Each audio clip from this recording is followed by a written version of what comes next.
Bonjour à tous et bienvenue dans ce nouveau podcast de Femme à part, podcast dans lequel aujourd'hui, comme promis, nous allons parler de la tenue vestimentaire de la femme en été, quand il fait chaud tout du moins, parce que là j'avoue c'est l'été, mais on gèle littéralement, mais en tout cas lorsqu'il fait chaud, lorsqu'on est à la plage, lorsque l'on part en randonnée, lorsque ce sont les vacances, que l'on a envie de se relâcher, etc., etc., est-ce que l'on s'habille comme on veut? Est-ce qu'il y a quand même des exigences lorsque l'on est une femme catholique, même si on est en vacances? Voilà tout ce dont nous allons parler aujourd'hui. Si vous voulez plus d'informations d'ailleurs sur tous ces sujets de modestie et de décence, n'hésitez pas à consulter le blog femmeapart.com, le lien est dans la description juste en dessous de ce podcast. Et également, vous pouvez vous inscrire à la newsletter. Le lien est dans la description aussi. Faire un petit tour sur la boutique en ligne. Regardez, vous abonner aux réseaux sociaux de Femme à part, donc n'hésitez pas à regarder tout ça. Les liens nécessaires sont en dessous de la vidéo, ou alors il y a également mon livre sur ce sujet-là si ça vous intéresse. Le lien est également disponible juste en dessous. Alors, je fais ce podcast pour aller qui va dans la thématique du mois de juillet, à savoir les vacances chrétiennes. Et je sais que l'une d'entre vous m'avait déjà contacté, je vous en ai parlé la semaine dernière, m'avait déjà demandé est-ce que parce qu'il fait chaud ou parce que c'est les vacances, est-ce qu'on peut passer outre certaines règles de modestie et de décence? Et bien évidemment j'avais répondu que non, la modestie et la décence c'est toujours et partout, mais effectivement, par exemple, vous allez me dire, quand on est chez le médecin et qu'il nous demande de nous déshabiller ou nous déshabiller en partie du moins, eh bien on va le faire. Et pour autant, ça n'est pas de l'indécence et pour autant, on ne fait pas de péché lorsque l'on fait cela. Et pourtant, on est quasi nu devant un homme, par exemple. Donc effectivement, le contexte importe le contexte a son importance dans le cadre de la décence ou de la modestie. Est-ce que le contexte de la plage, de la randonnée, de l'été, de la chaleur est un contexte particulier qui nous donne certains droits supplémentaires? Eh bien, c'est ce que nous allons voir dans le podcast du jour. Mais d'abord, je voulais vous donner quelques conseils pour vous habiller lorsqu'il fait chaud. C'est vrai que beaucoup de personnes ont tendance à croire que parce qu'il fait chaud, je vais me déshabiller et moins j'aurai de partie de mon corps couverte par quelque chose, mieux je me porterai, mieux je me sentirai, plus je me sentirai légère, fraîche, etc. Et donc on voit beaucoup de personnes qui sont quasiment nues dans la rue, des micro-shorts, des micro-tops, des espèces de brassières qui ressemblent à des soutiens-gorge et qui ne couvrent rien du tout, des choses très transparentes, très courtes, très moulantes, tout ce qu'on veut. Il y a aussi des gens d'ailleurs qui continuent de s'habiller en jean moulant, même avec 40 degrés, je ne sais pas comment ils font pour supporter cela. Bref, voilà mes petits conseils par rapport à la tenue en été. Déjà vraiment mesdames, je vous conseille de porter des robes, c'est ce qu'il y a de plus agréable lorsqu'il fait chaud. Des robes, des jupes. Si vous avez peur que vos cuisses ne frottent, si par exemple vous avez un petit peu de surpoids ou que vous êtes un petit peu ronde, n'hésitez pas à porter des cyclistes il y a beaucoup de choses qui sont développées maintenant et qui existent pour éviter justement le frottement qui peut être désagréable. D'ailleurs, même sans être en surpoids, mais on peut très vite transpirer ou avoir les cuisses qui frottent et c'est vrai que c'est pas très agréable. Donc, il existe plein de solutions, notamment des cyclistes. Enfin, je dis cyclistes, mais c'est peut-être pas le bon mot, mais vous voyez le principe comme un peu des shorties ou des panties qui se mettent sous les vêtements qui sont invisibles et qui vous aident à vous sentir plus à l'aise. Vraiment, je vous recommande les robes et les jupes si elles sont adaptées à votre morphologie. C'est ce qui vous mettra le mieux en valeur et dans lequel vous serez plus à l'aise l'été. Votre corps va respirer, votre peau va respirer. Vous ne serez pas serré, vous serez à l'aise. Vous n'aurez pas cette espèce de tissu comme les jeans là dont je parlais, qui est en train de vous serrer et d'être désagréable. Vous serez vraiment bien, vous aurez peut-être aussi moins de problèmes de transpiration, etc. Donc vraiment, je vous conseille d'essayer les robes et les jupes. C'est vraiment ce qu'il y a de plus agréable en été, et notamment les robes et les jupes maxi. c'est vrai que comme je le disais, beaucoup de personnes pensent qu'en fait il faut avoir le moins de tissu possible sur soi lorsqu'il fait chaud, et finalement même s'il fait 40-45 degrés, peu importe, avoir une longueur maxi c'est très agréable, et même avoir les bras couverts. Alors bien sûr si c'est un tissu qui vous fait transpirer, qui vous colle à la peau, qui est désagréable ou qui est en polyester, peut-être pas, mais lorsque vous avez des manches assez aériennes, évasées, vaporeuses, et une longueur pareil jusqu'aux chevilles, mais que c'est des jupes ou des robes amples, c'est vraiment très agréable à porter, et en fait vous vous sentez très bien même s'il fait assez chaud. Ce qui compte aussi en fait, ça va être la matière que vous choisissez. Je vous conseille vraiment de choisir des matières qui respirent et qui limitent la transpiration. Oh là là, j'ai du mal, pardon. Je pense notamment au lin. Le lin est thermorégulateur, donc le vrai lin de qualité, ce qui fait que ce soit l'hiver ou l'été, ça tient chaud, ou au contraire ça garde au frais et ça évite la transpiration, ça la limite en tout cas. C'est vrai que si vous avez beaucoup de vêtements polyamide, polyester, etc., ça va pas forcément être agréable à porter, ça va vous faire transpirer assez rapidement, ça va être désagréable. Donc vraiment je vous conseille le plus possible le lin, le coton. Pour l'été c'est vraiment mieux que des matières synthétiques, et ça sera plus agréable pour vous, pas que au toucher, parce qu'il y a des matières synthétiques qui sont très agréables au toucher, mais dans lesquelles vous allez davantage transpirer et qui ne vont pas être très très agréables. Et puis donc là les matières c'est quelque chose d'assez important. Vous pouvez également faire attention aux couleurs. Alors ça dépend si vous êtes beaucoup dehors ou pas, mais c'est vrai qu'on dit souvent que les tons clairs, le blanc, mais aussi les tons clairs en fait vont beaucoup plus réfléchir la lumière, et le noir ou les couleurs foncées, bleu marine, noir, marron, etc., ça va absorber la lumière et aussi la chaleur. Donc plus vous portez des vêtements clairs, en général vous allez avoir un tout petit peu moins chaud que si vous portez une robe noire par exemple dehors.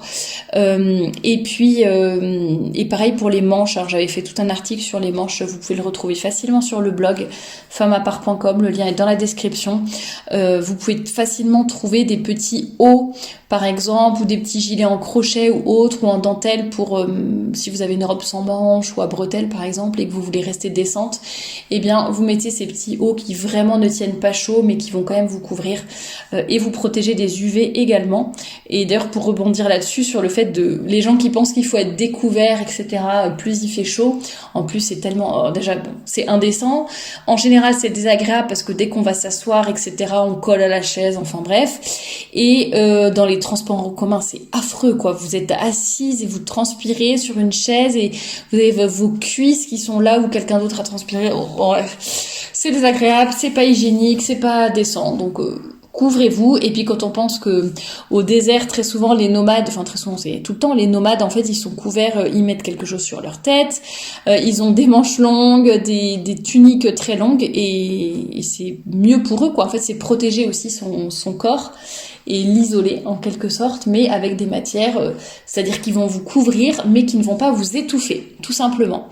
Qu'est-ce que je voulais vous dire aussi? Il y a quelque chose qui m'est venu à l'esprit, j'espère que je vais pas oublier. Ah oui, je pensais à l'éventail par exemple, ça peut être une super astuce pour vous rester à peu près au frais, avoir un peu plus d'air pour respirer, mais tout en étant ultra féminine en plus. Donc vraiment moi la solution de l'éventail, je trouve ça, plutôt que de prendre le bouquin que vous avez sous la main ou une feuille de papier, avoir un petit éventail dans votre sac à main, vraiment ça ne prend pas de place, c'est très féminin, très élégant, très chic, donc vous pouvez prendre ça, pourquoi pas, et ça va être vraiment pratique et agréable.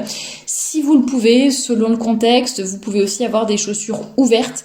Alors pareil, pour pas avoir les pieds qui cuisent et qui étouffent dans vos chaussures, pareil, faites attention aux matières, il y a vraiment des matières synthétiques, etc., qu'on achète pas cher, et en fait c'est des chaussures dans lesquelles vous allez transpirer, qui vont vous faire sentir mauvais des pieds, etc. Donc faites attention à ça, mais c'est vrai que des chaussures ouvertes c'est aussi l'idéal pour pour pas se sentir être en train de cuire, quoi, tout simplement. Ah oui, ce que je voulais vous dire, j'ai retrouvé, c'était les chapeaux. N'hésitez pas à porter des chapeaux, c'est un peu comme l'éventail, pour moi c'est l'accessoire vraiment féminin, chic, élégant et en même temps pratique, en fait, c'est ça. Donc le chapeau va vous protéger, vous isoler du soleil et tout, et apporter une petite touche spéciale à votre tenue. Donc ça c'est vraiment très appréciable en été. Voilà ce que je pouvais surtout vous dire pour la tenue lorsqu'il fait chaud. Pour faire un petit aparté sur la randonnée, les pèlerinages, ce genre d'activité, j'en ai déjà parlé sur le blog. N'hésitez pas à taper randonnée. Ou pour le sport, je pense que vraiment il y a justement des contextes spécifiques. Si vous allez faire un accrobranche, en fait, si vous êtes en jupe, vous serez indécente. Enfin, déjà quand on va vous mettre les mousquetons, etc. Voilà, donc autant choisir un survêtement large et vous changez quand vous arrivez sur place, vous rechangez en repartant. Enfin voilà, pareil. La randonnée, ça peut très facilement se faire en jupe ou en robe. Par contre, en mettant, évidemment, il faut avoir la robe ou le modèle approprié, quoi, la coupe appropriée, éventuellement mettre un legging en dessous, comme ça peut être plus pratique à certains moments, mais globalement ça peut se faire très facilement. En fait, ce que je veux dire, c'est qu'il faut aussi vous adapter au contexte. Faut pas non plus se donner des excuses trop facilement en disant je vais marcher 3 mètres dans la rue, oulala, à mon avis il faut que je sois en pantalon, c'est une bonne excuse. Bon, par contre, faut pas non plus se dire, tiens, on va faire du canoë, on va rester en jupe à tout prix, parce que faut rester en jupe, sinon c'est un péché. Bon, voilà, donc essayez d'avoir voire une grande dose de bon sens pour essayer d'être la plus décente possible, mais d'être aussi, que ce soit aussi approprié par rapport aux activités que vous allez avoir tout simplement. Et puis par rapport à la plage et au maillot de bain, alors pour reprendre un peu ce que je disais au début sur le médecin et sur le fait de dire que y a certains contextes qui font que en fait ça met presque un certain voile sur votre corps, c'est-à-dire que vous allez chez le médecin, vous allez vous déshabiller devant lui, bon à moins que ça soit un gros pervers ou je ne sais quoi, mais dans ces cas-là c'est plutôt son problème. Le fait que vous soyez dans un contexte médical, qu'il est là pour vous examiner, etc., vous n'allez pas commettre une faute en enlevant votre chemisier, par exemple. Il y a comme un voile de pudeur, en fait. Alors, il y a des personnes qui peuvent être gênées quand même. Moi, c'est mon cas. J'ai toujours une toute petite gêne quand je vais chez le médecin. Ceci dit, je suis pas non plus en train de rougir, de culpabiliser, voilà, c'est juste une petite gêne parce que je suis pudique, mais ça va, c'est pas non plus, je me sens pas mal non plus. Mais en tout cas, je pense qu'il faut, il y a comme un voile de pudeur qui est mis sur votre corps et vous aurez beau vous déshabiller, finalement le contexte fait que vous êtes là pour être soigné, votre médecin il a besoin de vous ausculter et puis voilà, c'est terminé. De même que on va pas s'habiller de la même façon pour aller au bureau, pour aller au restaurant, pour aller à la plage. Effectivement, la plage est un contexte particulier qui fait que on pourrait se dire c'est un peu comme le médecin, on est à la plage ou on est à la piscine par exemple, ça va être compliqué de rester très très habillé. Ceci dit, on est dans une société, et on le sait, qui prône beaucoup de nudité, d'immoralité, de laisser aller sur beaucoup de valeurs. Et donc on a un peu plein d'excuses comme ça, et il y a beaucoup de femmes en fait qui vont pas réfléchir plus que ça, et femmes catholiques je parle, et qui vont se dire c'est la plage, je peux bien faire ce que je veux. Et ce à quoi je voudrais vous faire réfléchir, c'est est-ce que le fait que je sois à la plage m'autorise finalement à faire tout ce que je veux, puisqu'en fait c'est la plage, donc je peux bien me trimballer comme je veux. La nature humaine reste la même, c'est-à-dire que le regard des hommes sera le même, et on sait combien c'est difficile pour eux parfois de lutter pour leur chasteté. L'exemple que vous donnez à vos enfants, le fait que vous allez être à moitié nu devant des inconnus aussi. Alors il y en a qui vont dire oui mais c'est la plage, oui mais tout le monde est habillé pareil, on n'est pas là pour se regarder les uns les autres, certes, j'entends tous ces arguments. C'est pour ça que je dis il faut vraiment essayer de penser à tout et peser un peu le pour et le contre. Et est-ce que ça nous autorise à tout ? C'est-à-dire ça nous autorise à une certaine adaptation parce que justement on n'est pas au bureau, on n'est pas à l'église, on n'est pas chez soi, c'est encore différent. Est-ce que ça nous autorise tout pour autant ? Voilà. Est-ce que ça nous autorise de faire du topless parce qu'on veut pas de marque de bronzage et puis on s'en fiche, on est à la plage, il y a plein de femmes qui font ça, hop, c'est pas grave, je me mets sur le ventre, j'enlève le haut de mon maillot et comme ça je bronzerai bien. Est-ce que ça nous autorise à avoir des maillots de bain très échancrés, très décolletés, qui couvrent quasiment rien? Voilà. Est-ce que ça nous autorise à avoir n'importe quelles attitudes, tenues, façon de s'asseoir, façon de s'allonger, etc. Beaucoup de sensualité, de des poses un petit peu lascives, etc. Est-ce que ça nous autorise à faire ça? Je ne sais pas. Enfin, c'est pas je ne sais pas, c'est non. Donc, si vous êtes à la plage et que vous n'avez pas le choix ou que vous n'avez pas encore sauté le pas de vous dire, bon, bah, c'est peut-être pas le meilleur contexte pour une femme catholique ou pour une famille catholique, encore pire, ou que vous n'avez pas trouvé de plages qui ne sont pas très fréquentées ou d'y aller à certains horaires, etc. Eh bien, essayez de trouver le maillot de bain le plus couvrant possible et d'avoir évidemment une robe ou un paréo, enfin une robe de plage, on va dire, légère, qui est pas encombrante, qui est pas la robe que vous allez mettre au bureau non plus ou à l'église, mais qui va tout de même vous couvrir un minimum. Et en fait, si vous n'êtes pas dans l'eau en train de vous baigner, en fait, il y a aucune raison d'être en maillot de bain. Bien sûr, vous êtes sur une plage, il y a du sable, c'est le contexte de la mer, etc. Donc, vous n'allez pas non plus être en costume cravate si vous êtes un homme et en robe de soie ou je sais pas quoi si vous êtes une femme. C'est pas ça, mais en tout cas, nul besoin d'être en petit maillot de bain 2 pièces, string et je ne sais quoi, si juste pour lézarder sur la plage, donc si vous n'êtes pas dans l'eau, vous pouvez totalement avoir un paréo, une robe de plage, quelque chose qui vous couvre et qui vous aide à rester la plus décente possible. Faites attention également à vos attitudes, votre tenue, la façon dont vous êtes assise, etc. Vous ne devez rien faire finalement qui va choquer la pudeur, enfin qui va être de l'indécence, qui peut gêner les autres, et puis voilà. Donc faites attention à tout cela et essayez de choisir des maillots, des attitudes, des robes de plage qui vont respecter votre corps et respecter les personnes qui vous entourent et bien sûr respecter le bon Dieu. Et puis lorsque vous allez à la plage ou que vous revenez de la plage, il n'est pas acceptable pour autant de se dire bah tiens je vais mettre mon petit maillot de bain 2 pièces, donc en fait c'est comme si vous étiez en lingerie finalement. Et qui aurait l'idée de se trimballer en lingerie comme ça devant tout le monde? Personne. Enfin en principe personne d'équilibré. Qui a un minimum de pudeur et donc la tenue plage, même la petite robe de plage, etc. sur le maillot, c'est pour la plage, c'est pas pour quand on est à la maison, sur le trajet pour aller à la plage, le nombre de gens qu'on voit dans la rue aux abords, enfin ça fait longtemps que j'y ai pas été, mais aux abords des plages, quand je voyais les gens vraiment sous prétexte qu'ils reviennent ou ils vont à la plage et du coup ils sont à moitié dénudés dans la rue, quoi. Mais personne n'a envie de voir ça. Donc faites attention. Et puis comme le disait le cardinal Siri, il existe des valeurs supérieures à maintenir, bien plus nécessaires que les commodités passagères. Nos valeurs morales nécessitent parfois quelques sacrifices qui ne sont rien en comparaison du mal que nous pourrions faire en laissant de côté notre pudeur et notre décence.